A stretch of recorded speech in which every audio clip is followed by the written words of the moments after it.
Bolsonaro.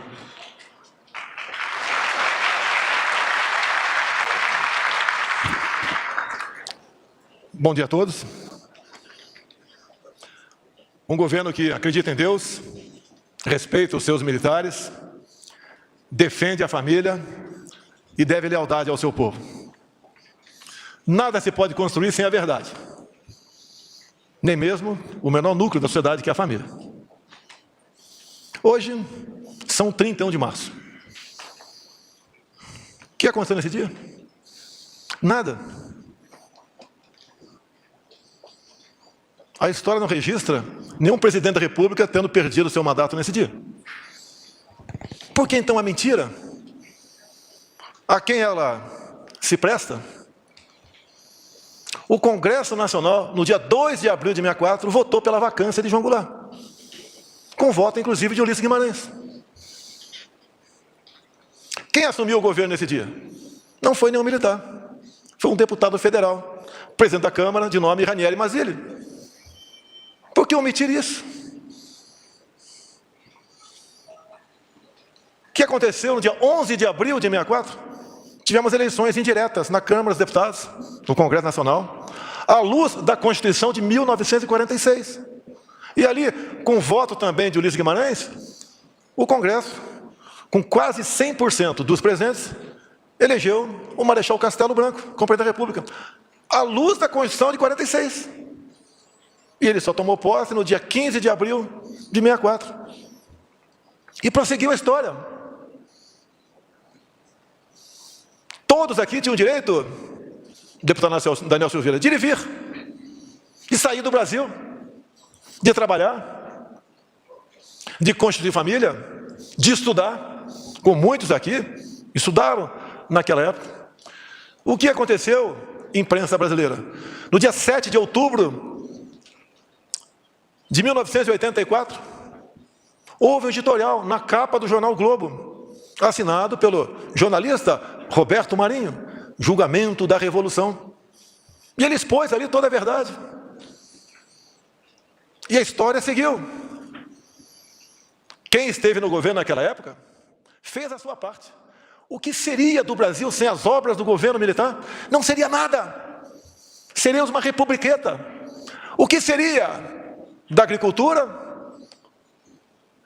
sem Geisel ter mandado Aulice Paulinelli a enviar para fora do Brasil jovens a estudar agricultura? E hoje nós somos essa potência no agronegócio.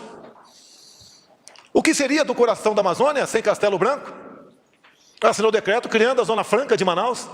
Certamente já teríamos perdido a Amazônia. A resiliência do povo brasileiro, o trabalho daqueles, naqueles anos de governo, foi difícil também. É uma luta da verdade contra a mentira, da história contra a história, do bem contra o mal. E o Brasil resistiu. Obras fantásticas. Desbravamento do Centro-Oeste. O que seria do nosso mar territorial sem Emílio Garrastazu Médici? Passar de 12 para 200 milhas o nosso mar. O que seria da nossa Força Aérea sem a criação da Embraer? Brasileiros fantásticos à frente desses projetos. Também a composição dos ministérios era muito parecida com o meu. Não tinha uma negociação política exacerbada. Ia-se no limite. O que seria do Brasil se a facada tivesse sido fatal? Teríamos uma continuação do que aconteceu de 2003 a 2015, onde o Brasil mergulhou numa corrupção desenfreada. E eu sempre digo aos nordestinos, ministro Rogério Marinho, por que se demorou tanto a transposição do São Francisco? Num custo de aproximadamente 15 bilhões de reais. Isso é muito dinheiro? Comparemos com a Petrobras. Em 14 anos de um outro governo, ela se endividou em 900 bilhões de reais. O que foi desviado da Petrobras para gerar esse endividamento, daria para fazer aproximadamente 70 transposição do Rio São Francisco.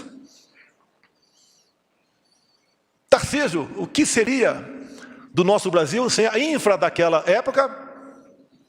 E hoje em dia, o que você fez em apenas 3 anos, recuperando o que era mais importante para nós, porque teu orçamento é muito pequeno, pelo tamanho do Brasil, em torno de 8 bilhões de reais. Por que de infra, o trabalho especial do Tarcísio, se projeta até o final do ano mais de R$1 trilhão de investimento? É a confiança no Brasil. O que seria do Brasil se o presidente simplesmente resolvesse seguir conselhos fáceis e tomar uma posição numa guerra a 10 mil quilômetros de distância daqui?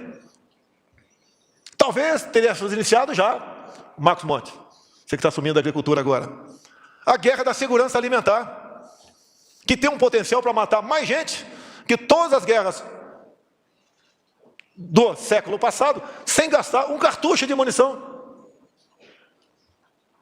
O que seria do Brasil durante a pandemia se medidas tomadas por este governo de 2019 não fossem, em grande parte, aprovadas pelo parlamento, como a Lei da Liberdade Econômica? O que seriam dos mais humildes desse Brasil, João Roma, se na conversa fácil de pessoas bem remuneradas, com bom poder aquisitivo, fizesse valer no Brasil, com o apoio de quase todos os governadores, aquela velha frase, né? Fica em casa, a economia a gente vê depois. Eu tenho que dar o exemplo. Como militar, sempre foi assim. Nenhum soldado no quartel fazia um exercício sem eu antes testar aquele exercício. Inclusive, hoje aqui eu tenho a medalha aqui. A imprensa nunca perguntou que medalha é essa. É medalha do pacificador com palma. Que prevendo uma situação que poderia acontecer, o soldado Celso Negão, aí ele deve ser parente teu, caiu no exercício de uma lagoa, água doce, barrenta, tinha aproximadamente 2,5 metros de profundidade. E eu saltei na água e tirei o Hélio Negão, ou melhor, o Celso Negão. O Hélio eu salvei na política no Rio. O Celso da lagoa, arriscando a própria vida, ainda me chamam de racista. Vocês viram, o Celso é muito parecido com ele. Mas aquilo era uma previsão, uma possibilidade, me preparei para aquilo. Não interessa qual soldado, a cor do soldado que porventura estivesse morrendo naquele momento ou cair dentro d'água. Fui lá. O que a gente aprende ao longo de nossa vida toda? Não vou falar do meu passado. A foto mais antiga que eu tenho, meu pai, um cigarro de palha na boca, um pedaço de madeira, um pedaço de arame, segurando uma traíra de aproximadamente 10 quilos. Desde cedo eu convivo com as traíras. Mas acabo indo para a panela, todas elas, sem exceção.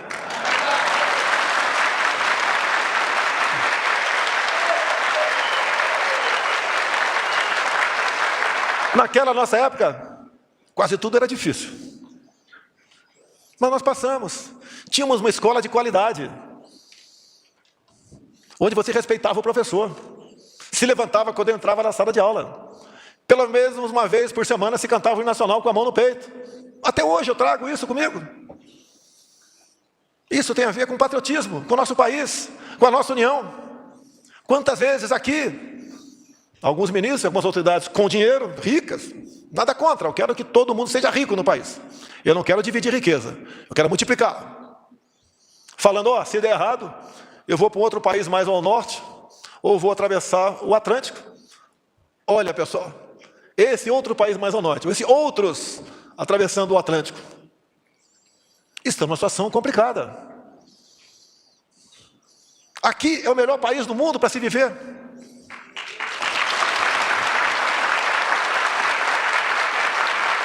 Mas uma coisa, cada um de vocês tem que ter na cabeça. A democracia e a liberdade é uma batalha diária. Deste governo, imprensa brasileira, vocês nunca ouviram uma palavra de censura à mídia, de controle social, de desmonetizar a página de pessoas que pensam diferente do presidente. Temos inimigos assim. São poucos inimigos de todos nós aqui no Brasil. Poucos. E habitam essa região dos 3 poderes. Esses poucos podem muito, mas não podem tudo.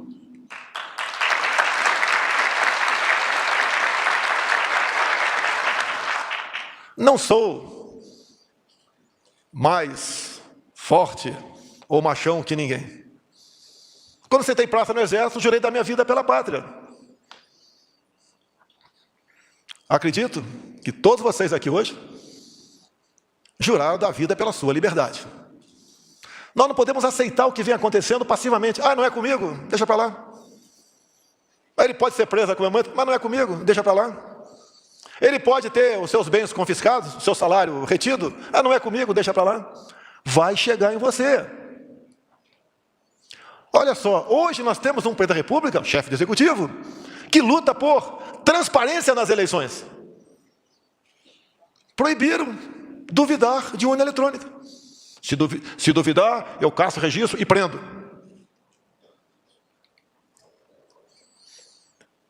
Nós temos a obrigação de exigir das autoridades a certeza na transparência do voto, porque o voto é a alma da democracia.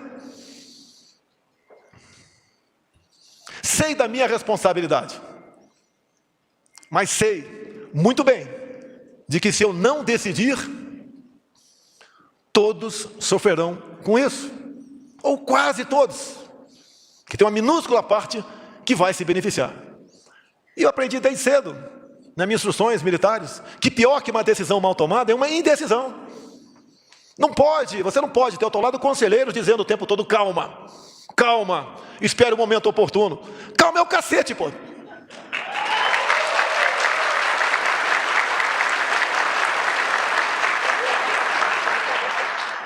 Eu estou aqui por ser voluntário. Tenho que fazer trabalhos difíceis. É muito fácil eu falar, Daniel Silveira, cuida da tua vida. Não vou falar isso. Fui deputado por 28 anos. E lá dentro daquela casa, com todos os seus possíveis defeitos, muitos parlamentares, ali é a essência da democracia também. Ali, em 2001, brigamos por uma emenda parlamentar, uma emenda à Constituição, uma PEC, onde se botou no artigo 53 o termo quaisquer. O que é quaisquer? Quaisquer é quaisquer. Deputados e senadores, civil e penalmente, são inimputáveis por quaisquer palavras, opiniões e votos.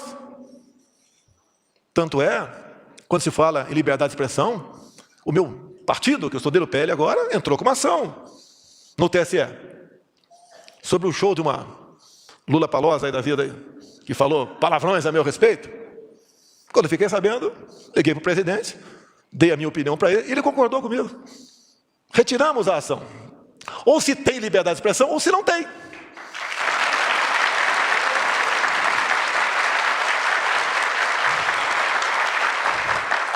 Inclusive, é um governo, como você deve ter visto, aquela sessão secreta, não era secreta. Foi gravada porque eu pegava extrato do que acontecia para divulgar e depois destruía o pendrive. E ali, dado momento, eu falei, vale a pena ouvir, né? Mesmo que não goste de palavrão, mas é um negócio entre nós ali, cozinha interna. Eu falei que povo armado jamais será escravizado.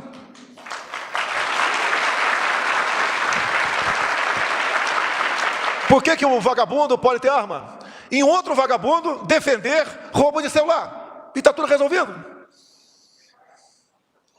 Olha o campo, Tereza Cristina, você bem sabe disso. Não foi apenas dinheiro de ONG que nós tiramos do MST. Ao termos decretos e portarias para regulamentar adequadamente o Estatuto de Armamento, o homem do campo passou a comprar sua arma. Depois o parlamento também aprovou um projeto dando ali a posse estendida, né, que passou a ser um porte para todo o perímetro da sua propriedade. Todas as ditaduras foram precedidas de uma campanha desarmamentista. Aqui é o contrário. Quando a população devia se preocupar em perder a liberdade com o seu chefe de executivo, a preocupação é com outro poder. Quem não quer ser execrado, fica em casa. Aqui não é recado para ninguém. Aqui é verdade. Aqui é João 8:32. Posso perder muita coisa na vida, mas não vou perder minha honra.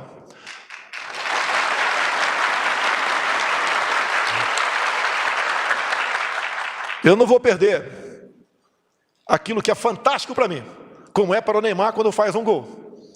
Está no meio do povo. Mesmo com as críticas, que muitas vezes o João Heleno, que já perdeu a paciência, vem para cima de mim e fala, se segura, eu tenho que estar no meio do povo. Inclusive, Queiroga, sem máscara. O problema é meu, a vida é minha. Ele não tomou vacina. Porque tem gente que quer que eu morra e fica me enchendo o saco para tomar vacina. Deixa eu morrer.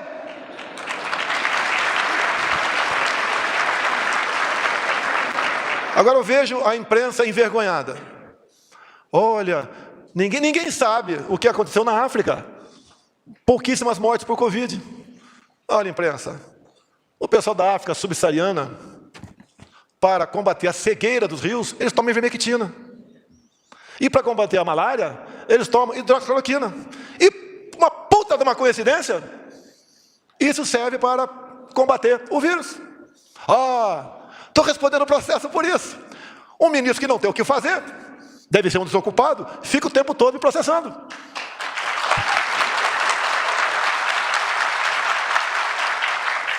Alguém que nunca fez nada de útil para a sociedade. De repente, processo todo dia o deputado, ou melhor, o presidente, o deputado também, né? O presidente. O que ele quer com isso? O que ajuda o Brasil? Olha os problemas que o nosso povo tem.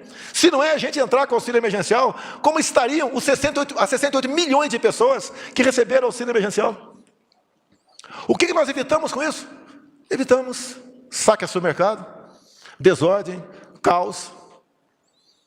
Uma situação que poderia não ter como se reverter mais. Não temos efetivos nas Forças Armadas para uma operação GLO.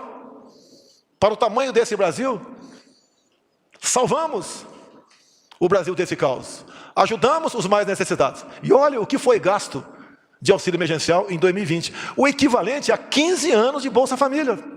Ainda nos acusam. Ainda querem nos culpar de negligência. Agora o outro lado não apresentou nada para ajudar os mais necessitados. Nós temos responsabilidade. 1/3 do meu ministério sai hoje, com a cabeça erguida. Está na cara que vou disputar um cargo eletivo. Senão não sairiam. Tem o que falar no seu estado. Não vai receber críticas sobre corrupção, que eu digo, isso não é virtude, é obrigação. Por muitas vezes, por uma gota d'água se faz um tsunami contra o governo. Agora, esses dias, a PF diz que não tem nada a ver, e nem a saúde, com uma vacina que não foi comprada, que não foi gasto real, mas uma ministra, não, eu não vou arquivar. Isso é passível de detenção do presidente. O que essas pessoas querem? O que tem na cabeça? O que essas pessoas ajudam o Brasil? Olhe o padrão dos nossos ministros, compare com ministérios que nos antecederam. Pela metade já foi presa no passado. Tudo era loteado. Quantas vezes eu, deputado federal, uma votação importante, vi ali os líderes partidários discutindo. Viu a minha lista de fidelidade? O meu partido votou mais gente favorável do que o outro. Porque ele tem 3 ministérios, eu só tenho 2. Então eu quero 3. Era assim. Um leilão, um balcão. Deixamos isso para trás. Foi fácil? Não foi fácil. Jamais faria isso. Mas se tivesse gravado certas reuniões em a minha mesa, vocês vão ver por dentro o que é o Brasil. O interesse que tinham, não em colocar um ministro, ou um presidente de banco, ou de uma estatal, para melhorar o país. Igual agências. O que eu falei agora? Querem agências? Eu dou. Assine embaixo que a indicação é tua. Duvido que vão querer assinar. Muita gente que nem sabe o que é uma agência. Quem dirá? Quem está nos assistindo? Os interesses em jogo. Uma agência pode muito mais, muitas vezes, que o próprio ministério. E você tem que negociar o óbvio, o trivial, o básico, o elementar. Está lá para criar dificuldade, para vender facilidade. Não precisa dizer que nasceu no governo Fernando Henrique Cardoso. É igual a defesa. A defesa nasceu em 99, não por uma necessidade militar. Nasceu por uma imposição política. Queriam tirar os militares da mesa ministerial. Como é chato, né? Conversar com o militar e buscar uma maneira de se dar um jeitinho. Vamos tirar esses caras daqui? Recuperamos isso. Trouxemos os militares para o centro do problema, juntamente com civis. Quem podia esperar um major da Polícia Militar, ministro do Tribunal de Contas da União? Está lá. Quem podia esperar um evangélico no Supremo Tribunal Federal? Está lá. Eles queriam era outra diversidade. Quem nasce menina pode botar azul, quem nasce menino pode botar rosa. Qual pai, qual mãe quer isso para o seu filho? Como disse a ministra Damares aqui, temos nada contra quem tem essa ou aquela opção, quer ter um prazer dessa forma ou de outra, mas emboscar criancinhas de 5 e 6 anos de idade dentro da escola, isso é um crime. Querer, Damares, como uma ministra que te antecedeu na sua pasta aqui, relativizar ou até mesmo legalizar a pedofilia, isso é inconcebível. Tinha essa ministra, Damares, um site chamado Humaniza Redes, onde estava contada uma história, que se você sair da tua casa e encontrar um marmanjo introduzindo o pênis numa criança de 3 anos de idade, você tem que levá-lo para o hospital e não para a delegacia. É esse o sentimento. Levaria para o hospital se fosse para ser atendido com o doutor Peixeira, da Utoparia. Quem, porventura, naquela época, achava que eu estava errado, porque não era com o filho dele. Para onde vai uma sociedade? Para onde vai o Brasil ser uma família devidamente estruturada, saudável? Para onde ia a nossa educação? Para onde estava indo a nossa educação? Como há poucos anos. A única vantagem de Paulo Freire e da educação do governo 2003 a 2015 é que não podia piorar mais. Na prova do PISA, nós éramos os últimos lugares em matemática, interpretação de texto e ciência. Parabéns! Não tem como piorar mais. Éramos o 70º lugar de 70. Pobres jovens crescem, muitos indo para a imprensa, sendo militante. Só vê defeito, não vê virtude em nada. Tudo tem um mas. Tudo vem, para que serve essa juventude? Ontem estive numa fazenda, junto com o Ciro Nogueira, a primeira fazenda 5G do Brasil. Dirigi um trator de mais de $1 milhão. Este equipamento, com 5G, permite uma produtividade de 20% a 30% a mais. Quem vai pilotar um trator desse? Como estive, Marcos Pontes, você estava comigo, no acelerador de partículas lá de Campinas, onde 2 estudantes levantaram e fora Bolsonaro.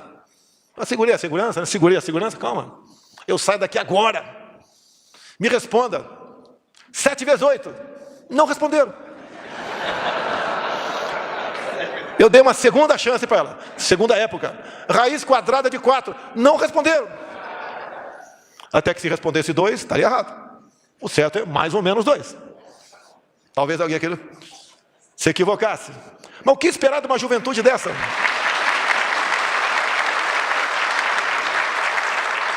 O que espera dessa juventude? Eu lembro de 2017, 2018, quando eu falava em grafeno e nióbio. Era esculhambado, debochado. Bota o nióbio de vice, bota o grafeno de ministro.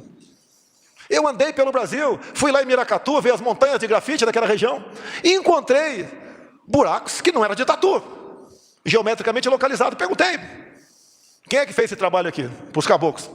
Tem uns 10 anos atrás. O grafeno foi descoberto em 2004. Aí eu não sei, era gente com o olho puxado. Não sei quem era.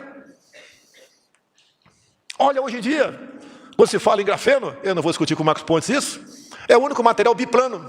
O que é isso?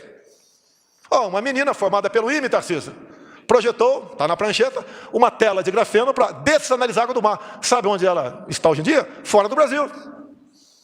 Quando estive, não está aqui infelizmente o nosso ministro Milton, nos deixou temporariamente, quando estive no grafeno na Universidade Mackenzie, em São Paulo, e comecei a ver o pessoal com uma plaqueta com nome esquisito, né? Smith, não sei o quê, e não tinha nem um Silva, nem um João.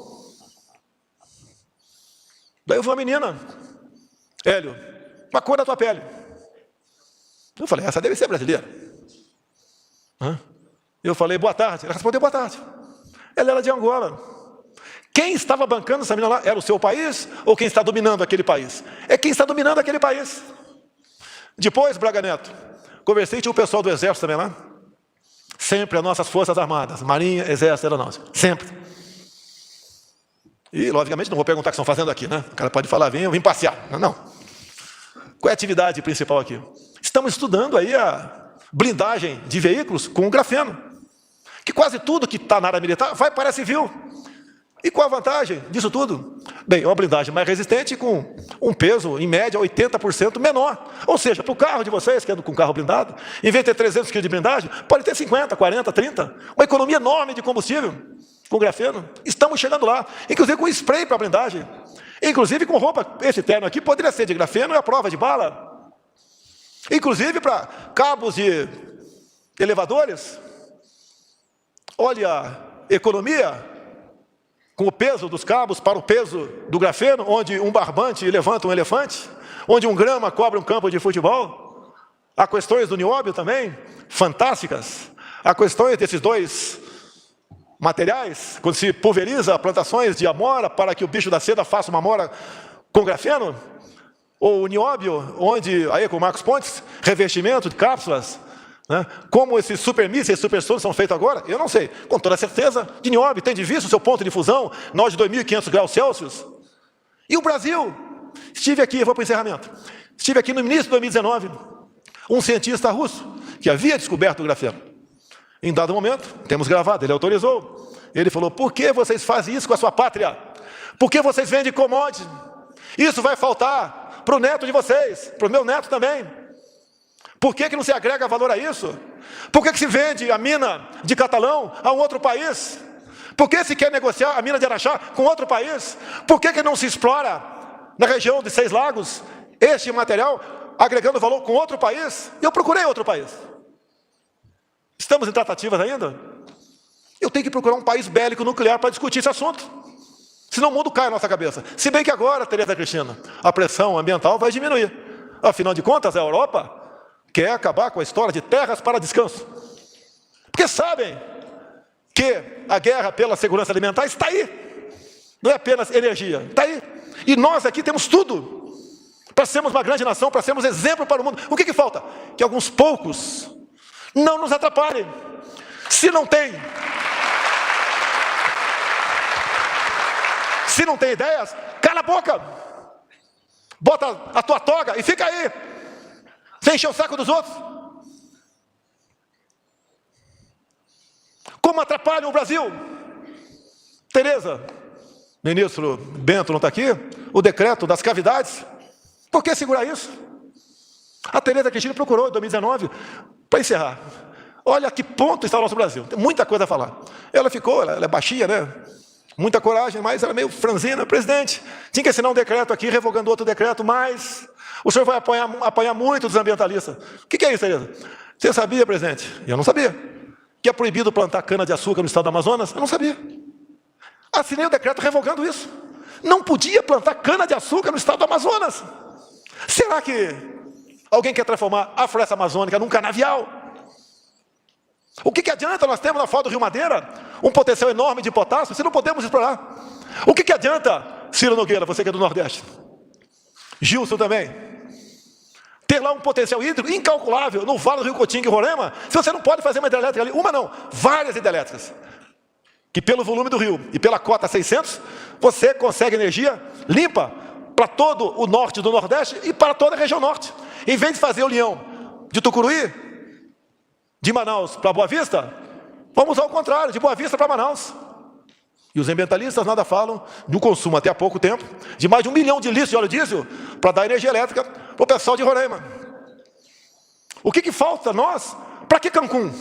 Se você pode ir para a Baía de Angra. Tem o compromisso de uma autoridade do outro lado do mundo de investir R$1 bilhão para fazer o maior polo turístico do mundo na Baía de Angra. Mas não pode por quê? Tem um decreto ambiental que demarcou estação ecológica de Tamoios. 29 acidentes geográficos.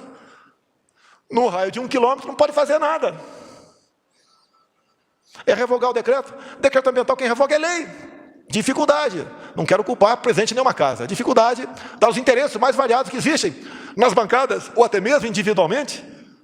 Em vez de ir para Cancún, quem tem dinheiro, obviamente, né? Eu não sou aquele que vai falar, vai para Dubai.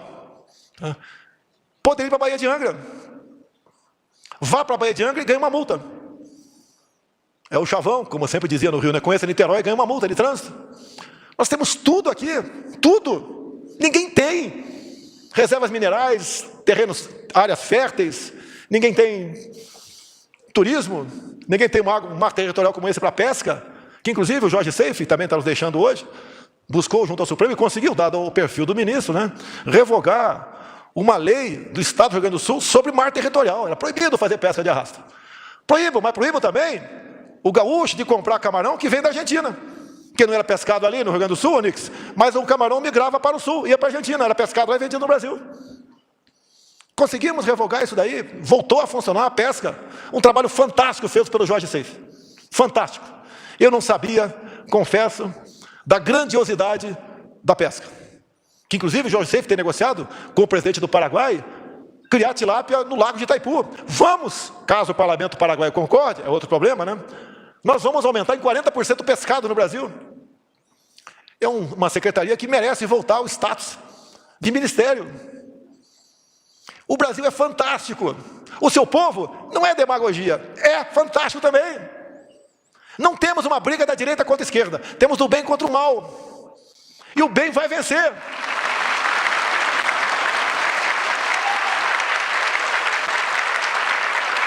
Os nossos irmãos índios, os indígenas, não querem continuar dentro da sua terra como se fossem animais de zoológico. Bem, encerrando aqui, porque eu já ocupei o tempo equivalente a todos os que estavam aqui. Eu quero agradecer aos ministros que nos deixam hoje. Boa sorte. Tenho certeza que todos vocês serão vitoriosos, não por vocês, mas para o bem do seu respectivo Estado e para o bem do nosso país. Aos que estão chegando, tive a reunião com eles há 2 dias, até eu perguntei, vocês têm certeza dessa decisão de assumir? Porque não é fácil. São olhados com lupa e todos querem contribuir com o seu país. Falei para eles exatamente o que falei para aqueles quando eu os nomeei em janeiro de 2019. O ministério é de vocês. Eu tenho o poder de veto se perceber algo que está acontecendo de errado ou que não está indo muito bem. Converso com vocês, portas abertas aqui. É uma tremenda responsabilidade. E vocês sabem que uma gota d'água, o outro lado faz disso um tsunami, tentando acusá-lo de tudo. Sejam fortes. Não aceitem piruadas de quem quer que seja. Todos os cargos são de vocês. Não negociem. Façam o que tem que fazer. Sigam o exemplo de quem vocês pegaram o ministério agora. À exceção da Segov, que é o ministro Palaciano, todos os que estão alçados agora à situação de ministro foram indicados pelos seus respectivos titulares. Alguns, obviamente, tentaram mudar isso daí, eu não aceitei. Pode ter certeza, antes de vocês eu vou cobrar de quem saiu, quem está em campanha. E sei que vocês são de confiança do então, até agora há pouco, titulares. Então peço a Deus que os ilumine, os proteja. Boa sorte aos nossos candidatos aí, ok? E vamos em frente que o Brasil é nosso. Um abraço a todos. Deus, pátria, família.